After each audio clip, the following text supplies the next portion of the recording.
2 World Cups, 4 major tournaments for his country. It's fair to say our next guest knows a thing or two about an international camp. I'm delighted to say Emil Heskey's here.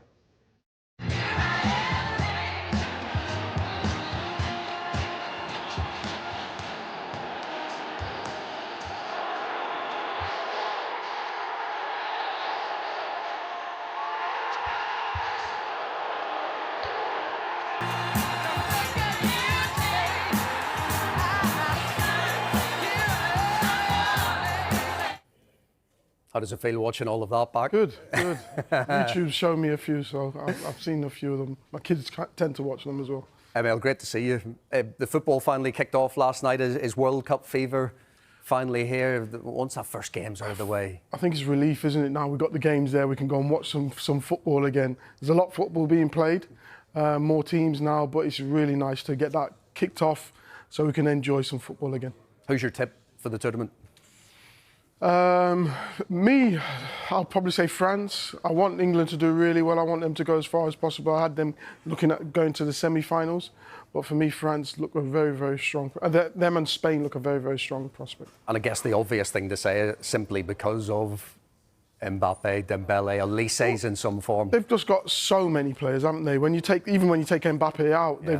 they've got so many forwards. They can play a Doué and all these players that they've had the phenomenal seasons going into this, and they're very, very confident.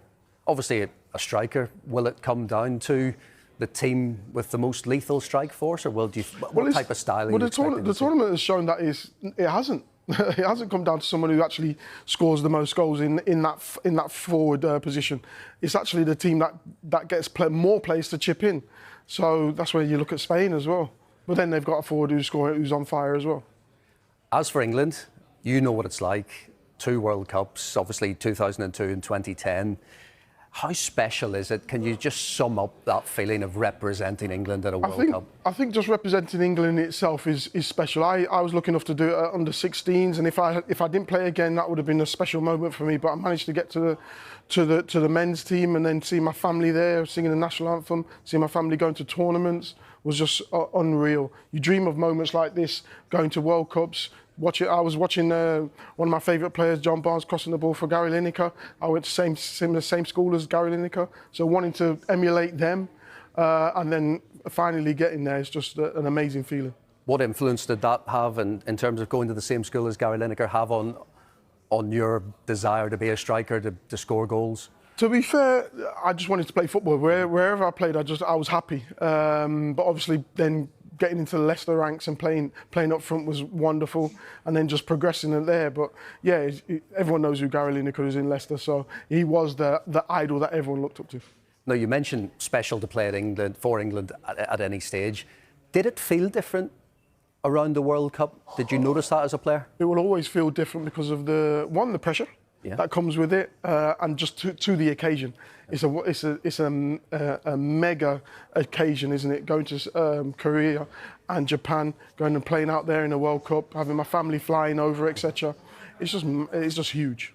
On that pressure you mentioned that surrounds a big team like England, can you think of any specific examples of, oh yeah, look, that's been tough to deal with, looking back on and using your experience? Just the attention, the media attention, everything that goes around it. I wasn't at 2006, so I can't comment to that, but just everything that comes around it, you can't do anything, you can't really go anywhere.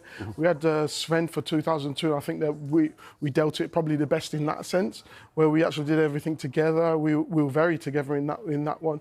2010 was a little bit scattered. We weren't allowed out most of the time, so it felt a bit claustrophobic. But I think since Gareth, I think they've got the blend right. And what we're seeing from the media, from the social media things that they put out, it looks very harmonious. Because we've heard Jude Bellingham this morning saying the camp at the last Euros was just a little bit off compared to the 2022 World Cup. Does all of that stuff kind of behind the scenes, that attention to detail, does that all matter? Yeah, it does. It does matter because, again, you've got different individual players that can be thrown off their game a little bit when that's not right. But it's for the whole camp, for the manager, for everyone in and around there to make sure that's right. How do you think this England squad compares with some of the squads that you played in it? Some of the World Cup squads?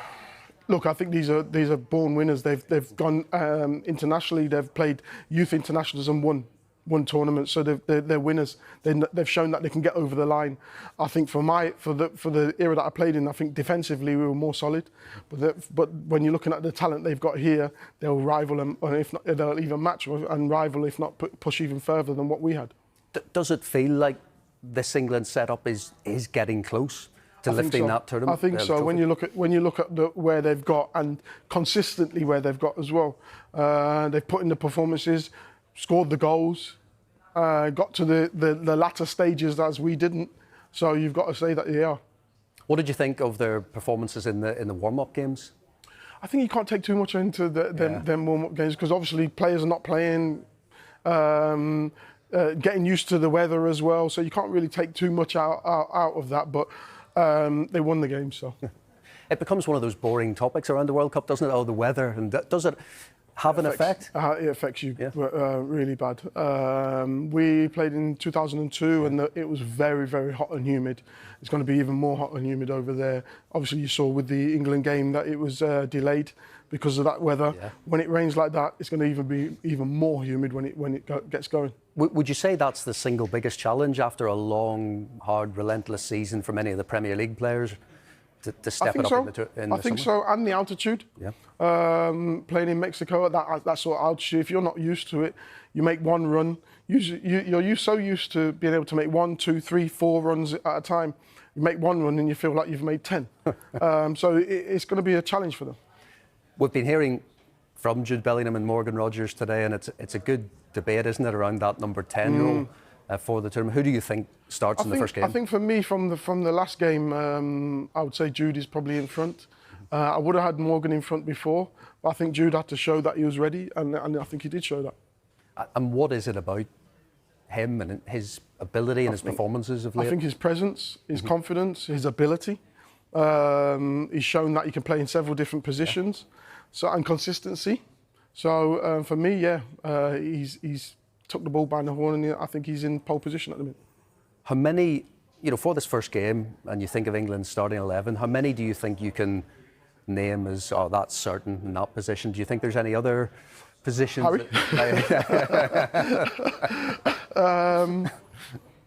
Rice. Yeah. Goalkeeper, Pickford. Yeah.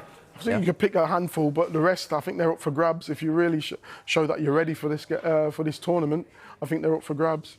Have you noticed with Harry Kane his game elevated to a whole new level since he joined Bayern? I think you do that as you get older, because you're not going to stay on the back line where you're having to run around probably more.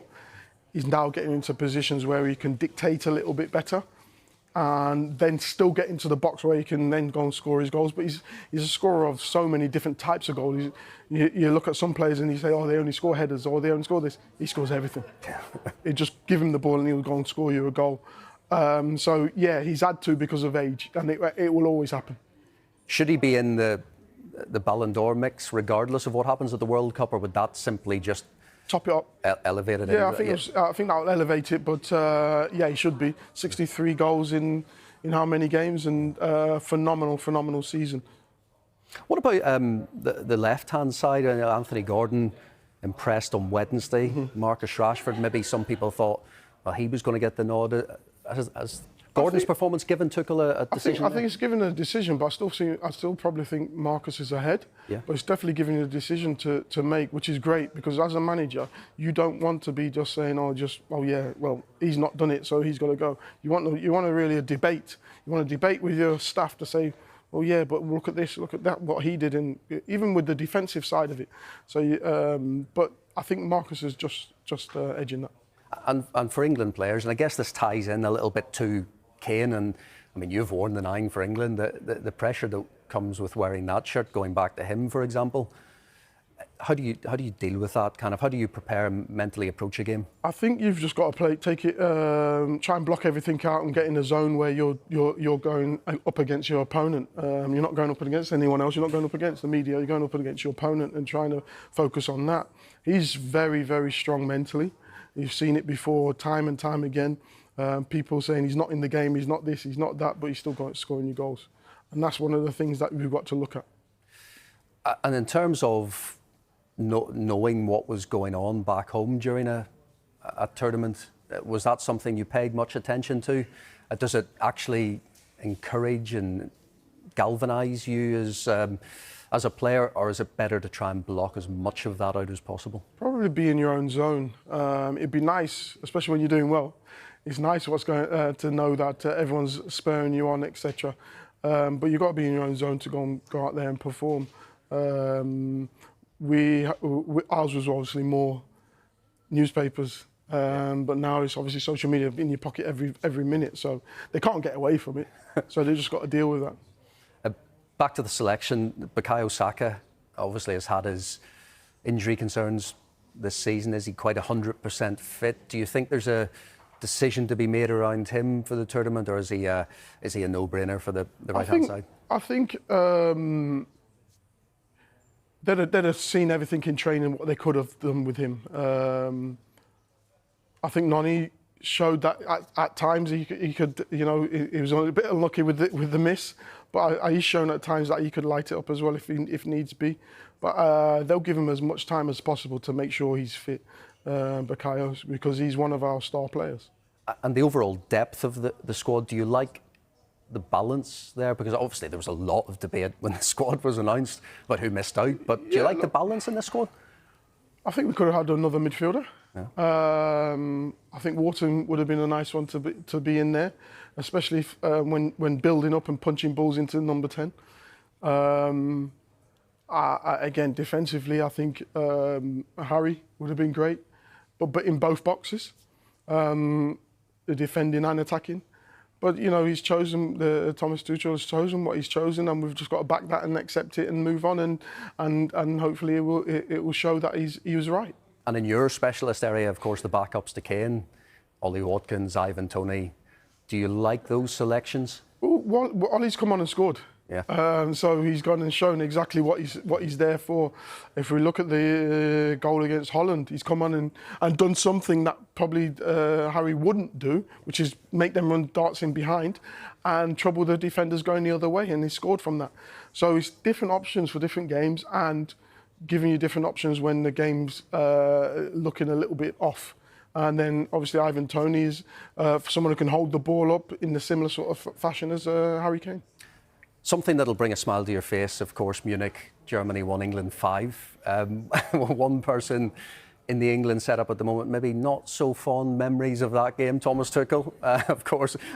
What have you made of the job that he has done with England? I think he's been good. I think he's owned everything that he's made, every decision that he's made. He's made a decision on the football basis, and I think he's shown that he was right in most of them.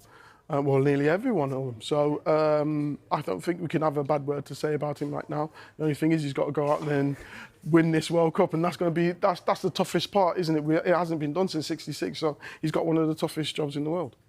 I guess a couple of things around Tuchel, that he did manage Kane at Bayern. He's won the Champions League with Chelsea.